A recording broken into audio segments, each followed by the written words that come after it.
Imagine that you live in a broken house that's unfit for the well-being and success of people you care deeply about.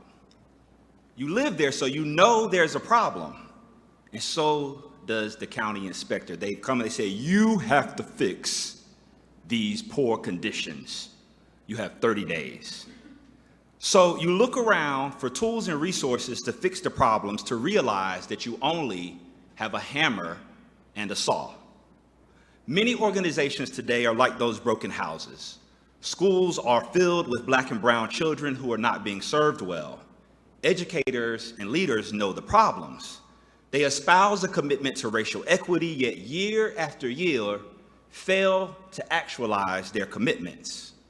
In my research, I found that the stubborn lack of progress that we see is not necessarily for lack of effort. Rather, most organizations have a low capacity to improve because their leaders lack the right collection of resources to do the work. Think back to your problem house. Imagine what you would be able to do if you added a tape measure, nails, and a contractor with expertise to help you fix your problems. The right collection of tools gives you more capacity. In my more than a decade of research on racial equity leadership, I've identified 5 organizational resources that help leaders advance racial equity in their organizations.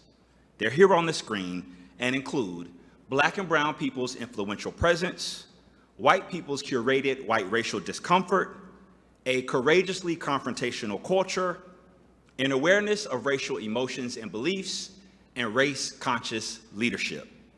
Now, I know this is a lot to take in on the screen, and I explain these ideas in my book, Stuck Improving Racial Equity in School Leadership.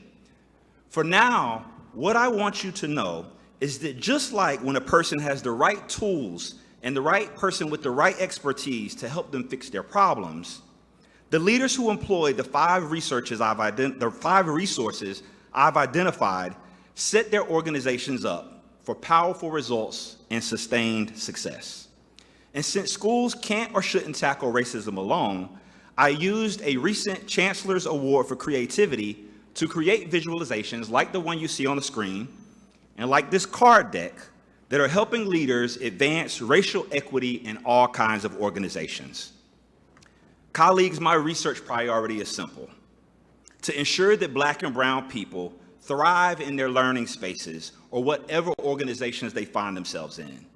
I want to connect with you at the reception so that we can talk about how to combine our resources and our expertise to support people and ultimately to transform organizations that are like broken houses into racially affirming homes.